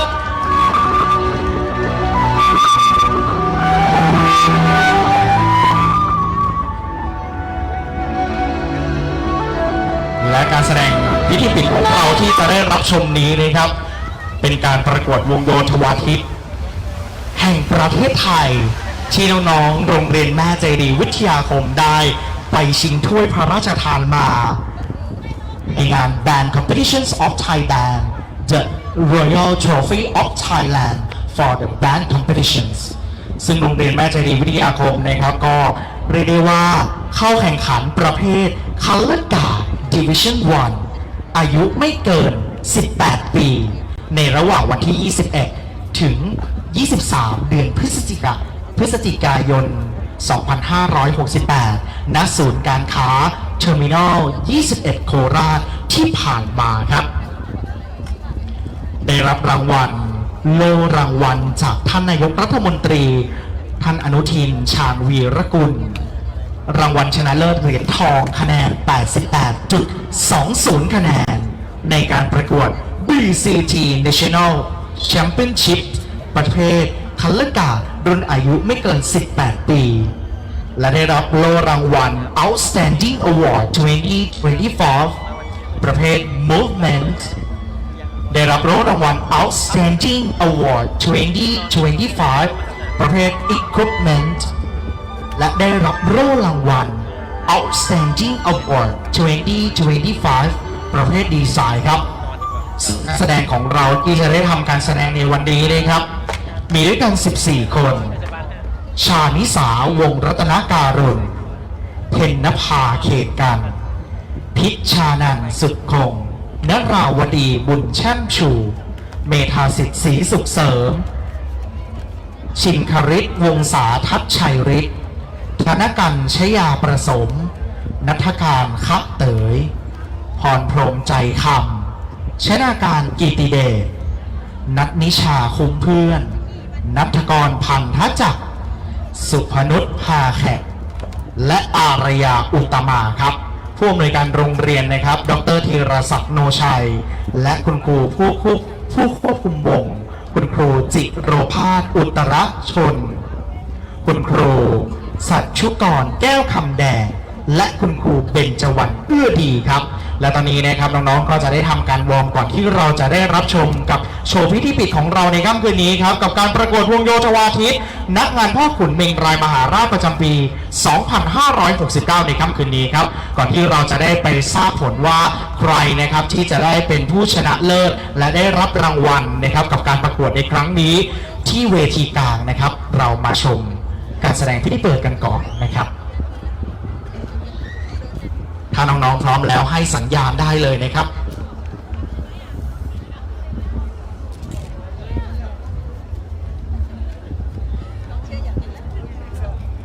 และนี่ก็จะเป็นการแสดงปิดนะคะของน้องๆจากโรงเรียนแม่เจดีวิทยาคมนั่นเองนะคะซึ่งน้องๆเนี่ยเป็นทีมที่ได้ไปแข่งขันเนาะ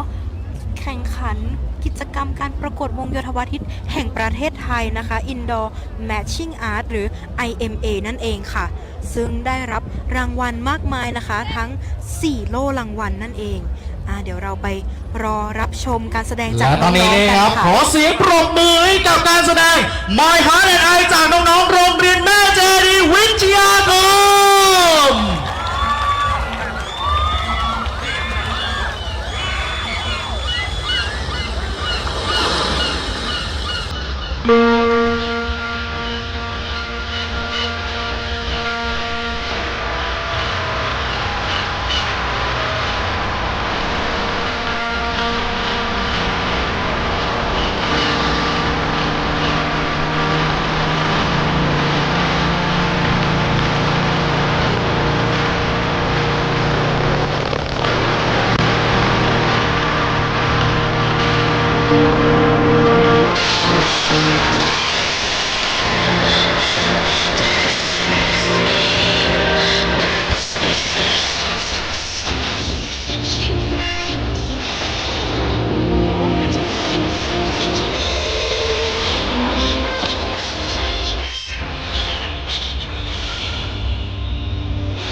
ขอเสียงปรบมือเลยกับการแสดงพิธีปิดกับ My Heart and I จากน้องๆโรงเรียนแม่เจดีวิทยาคมด้วยครับโอ้โห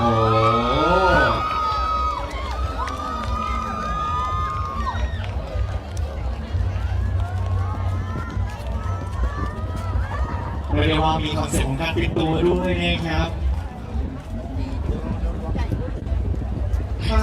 คัลเลอร์การ์ดจากโรงเรียนแม่เจดีเก็บของเป็นที่เรียบร้อยแล้วนะครับวงโยธวาทิตทุกวงนะครับเดี๋ยวเราจะมารวมตัวกัน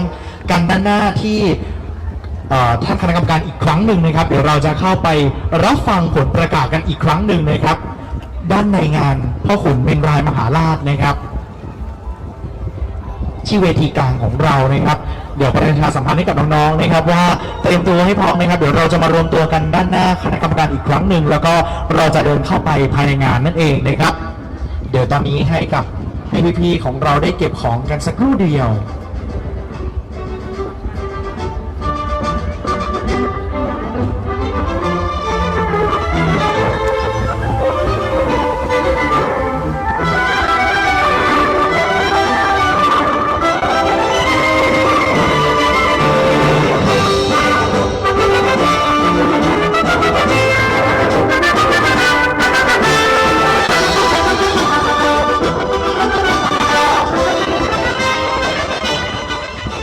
เรียกได้ว่าวันนี้นะครับเราได้เห็นคอนเซ็ปต์จากแต่ละโรงเรียนเรียกได้ว่าโอ้โหลุ้นกันสุดใจครับว่าน้องๆจะเพราะว่าวันนี้นะครับเหมือนที่คณะกรรมการได้บอกว่าได้ตื่นเต้นด้วยนะครับเชิญคุณแม่ได้เลยครับ ประกาศนะครับขออนุญาตนะครับวงโยทุกวงเดี๋ยวเข้ามารวมจัดแถวตรงนี้เลยนะครับผมทุกวงนะครับเครื่องดนตรีไม่ต้องเอามาก็ได้ครับแต่งชุดมาแล้วก็ป้ายวงทุกวงนะครับวงไหนมีป้ายวงให้เอามาด้วยนะครับผมเดี๋ยวเราจะรวมตรงนี้แล้วก็จะมุ่งเข้าไปฟังผลการตัดสินข้างในครับ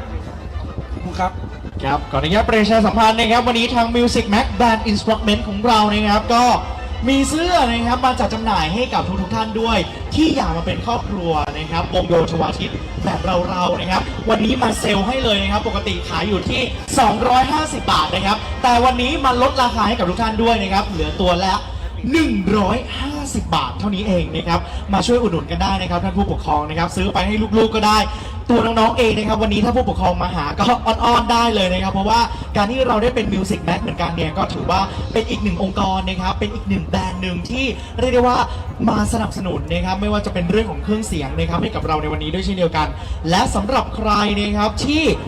สนใจนะครับโรงเรียนไหนที่สนใจนะครับวันนี้ทาง Music Max เองเนี่ยก็ได้ทำเขาเรียกว่านำอุปกรณ์นะครับมาให้กับทุกท่านได้รับชมเช่นเดียวกันนะครับไม่ว่าจะเป็นเครื่องเสียงนะครับที่มีคุณภาพที่เราได้เห็นกันไม่ว่าจะเป็น Yamaha นะครับหรือว่า Pearl เองนะครับที่ตั้งอยู่ตรงนี้นะครับใกล้กับถ้วยรางวัลของเราตรงนี้เองก็สามารถที่จะมาดูนะครับมาเคาะฟังได้แล้วก็ถ้าอยากติดต่อสอบถามอะไรเพิ่มเติมสามารถที่จะแลกคอนแทคได้นะครับตอนนี้เสื้อของเราก็ตั้งอยู่ตรงหน้าบูธของงานพ่อขุนเมงรายตรงนี้แล้วนะครับก็สามารถที่จะมาได้เลยอยู่ด้านขวามือของตัวพี่กรณ์นี่เองนะครับเสื้อสวยมากๆเลยเดี๋ยวจะเอาเสื้อมาให้ดูสักนิดหนึ่งนะครับ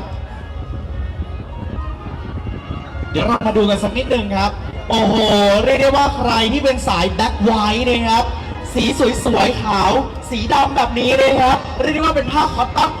100%ย้ำว่า100%นะครับอยากจะขอขายของแบบพี่นาราสักนิดหนึ่ง100%และ100%และ100%นะฮะคอตตอน100%กันเลยทีเดียวมีสีขาวและสีดำครับใครที่เป็นสายดาร์กนิดนึงก็ใช้สีดำได้เลยใครที่ชอบแบบบริสุทธิ์ไปวัดไปวาได้ใส่ไปวัดได้เราเป็นวัยรุ่นนะครับอยากใช้เป็นแบบคอตตอน ต้อนนี่เลยจ้ะสีขาวสีดำนะครับมาเลือกจับจ่ายใช้สอยกันได้นะครับโอ้โหผ้านิ่มมากนะครับขนาดจับนอกถุงยังนิ่มขนาดนี้ถ้าใส่กับตัวจะนิ่มขนาดไหนนะครับรับรองได้เลย150 บาทซื้อไปแล้วคุ้มอย่างแน่นอนนะครับวันนี้ทาง Music Max ของเรา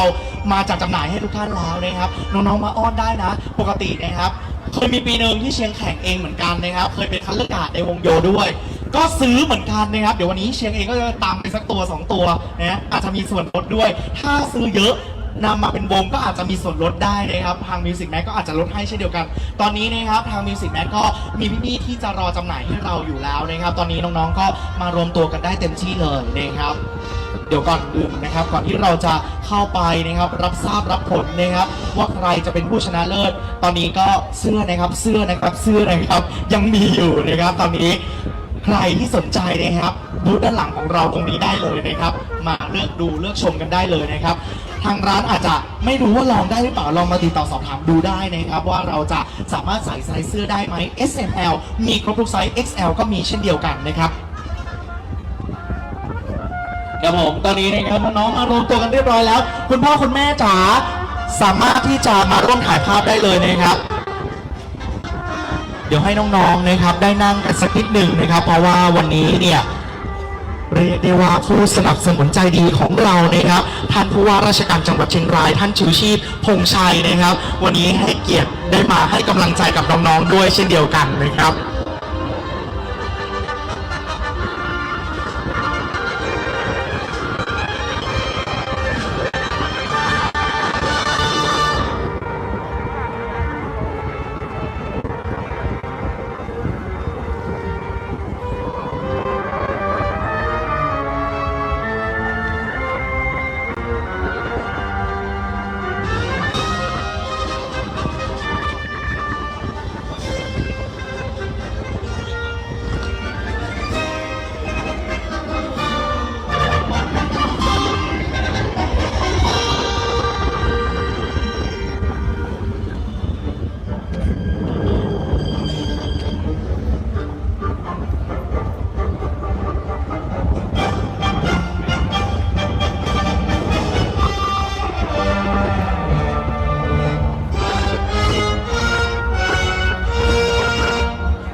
ของน้องๆทุกคนนะคะที่มาร่วมการแข่งขันประกวด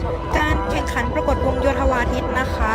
ทั้ง2วันเลยจบกันไปเป็นที่เรียบร้อยแล้วนะคะกับการประกวดนี้เนาะซึ่งใครที่ไม่สามารถรับชมการถ่ายทอดสดแบบสดๆได้เนี่ยสามารถไปตามดูการถ่ายทอดสดผ่านทางเพจสปท.เชียงรายของพวกเราได้นะคะ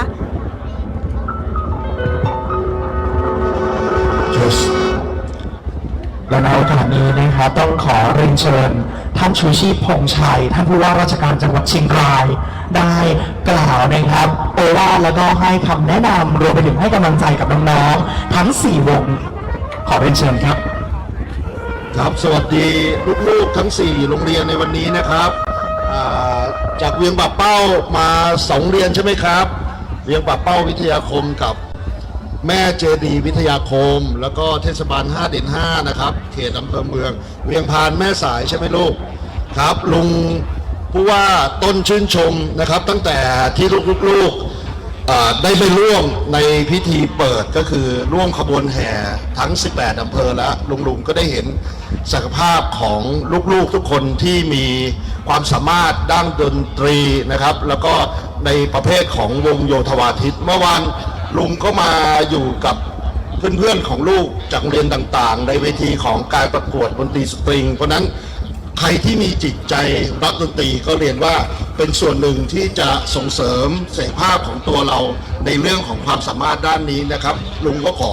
เป็นกำลังใจให้ในฐานะของผู้ใหญ่ใจดีที่อยู่ในจังหวัดหลายๆส่วนเลยท่านรองผู้ว่าการจังหวัดหัวหน้าส่วนท่านศึกษาธิการจังหวัดนะครับทุกทีมเลยอาจารย์ต้องขอบพระคุณนะครับทางท่านอาจารย์ที่เป็นคณะการดำเนินการจัดการขันในวันนี้ทั้ง2ประเภทเมื่อวานแล้วก็วันนี้ด้วยนะครับชื่นชมจริงๆ แล้วก็นี่เป็นนิมิตหมายอันดีนะครับที่ปีนี้เนี่ยเราได้รับข้อเสนอจากอาจารย์ว่าอยากเปิดเวทีให้ลูกๆที่มีความสามารถด้านดนตรีในประเภทวงโยธวาทิตเนี่ยได้มาประกวดกัน แล้วก็ได้ให้ผู้ปกครองของลูกๆรวมถึงอาจารย์ครูบาอาจารย์ญาติพี่น้องได้ชื่นชมชิ้นนี้นะครับภาพเราไม่ใช่เฉพาะที่การแข่งขันภาพที่เราได้บันทึกไว้ในการไลฟ์สดในการเผยแพร่ก็จะขจรกระจายไปลุงชื่นชมจริงๆแล้วก็หวังเป็นอย่างยิ่งว่าลูกๆจะใช้ความ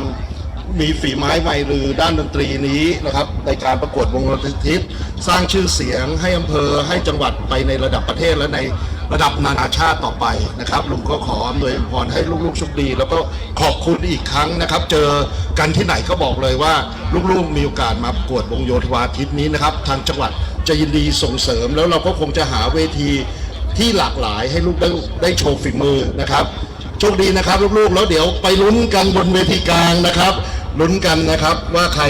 จะได้รางวัลปีนี้ถ้าพลาดก็ไม่เป็นไรสปิริตของการเข้าร่วมการแข่งขันทุกประเภทนะครับในเรื่องของกีฬาหรือการประกวดดนตรีก็คือรู้จักตนเอง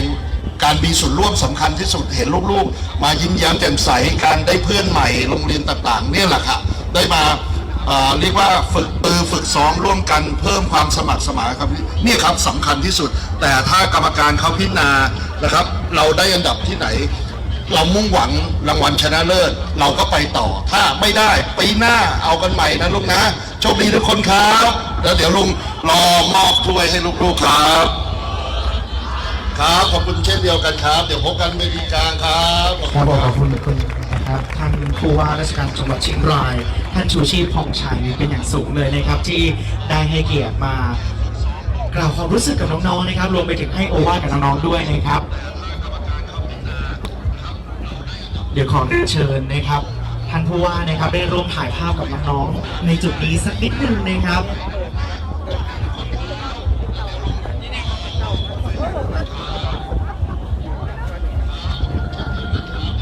โอ้โหนะครับเราเรียกได้ว่าได้เพิ่มเงินรางวัลสำหรับที่หนึ่งนะครับเพิ่มอีก 3,000 บาทเลยครับจากท่านโอ้โหเรียกได้ว่าเป็นเดี๋ยวให้ท่านได้แนะนำตัวสักนิดหนึ่งแล้วกันนะครับได้ให้เกียรตินะครับได้กล่าวความรู้สึกกับน้องๆสักนิดหนึ่งเดี๋ยวเรียนเชิญตรงกลางครับสวัสดีครับผมชื่อณัฐวัฒน์ทองสุขนะฮะอาจจะคุ้นผู้ว่าคนที่แล้วครับผมกับผมเป็นปฏิมากรแล้วก็เป็นผู้ที่บูรณะอนุสาวรีย์พ่อขุนเมงรายที่5 แยกแล้วก็ที่บนดอยงามเรืองนะผมก็จะบำรุงรักษาอนุสาวรีย์ตลอดให้มีความสง่างามแล้วก็มีความสะอาดสำหรับวันนี้ผมได้ข่าวว่ารางวัลชนะเลิศนะฮะรางวัลชนะเลิศก็มีเงิน 3,000 บาทผมนายณัฐวัฒน์ทองสุขและห้างหุ้นส่วนจำกัด KBC คอมพิวเตอร์นะฮะอำเภอเมืองจังหวัดเชียงรายเพิ่มให้อีก 3,000 บาทรวมเป็น 6,000 บาทครับผมมาเป็นที่เรียบร้อยเลยครับขอเสียงปรบมือให้อีกครั้งหนึ่งครับลูกครับขอบคุณท่านอาจารย์ณัฐวัฒน์สุขมากนะครับที่คุณานะครับเห็นไหมลูกเนี่ยพอลูกๆได้แสดงไปแล้วผู้ใหญ่ท่านเห็นสำคัญโดยเฉพาะท่านเป็นอาจารย์นะครับที่เป็นประติมากรที่บูรณะองค์พ่อพญามังรายพระขุนเมงรายมหาราช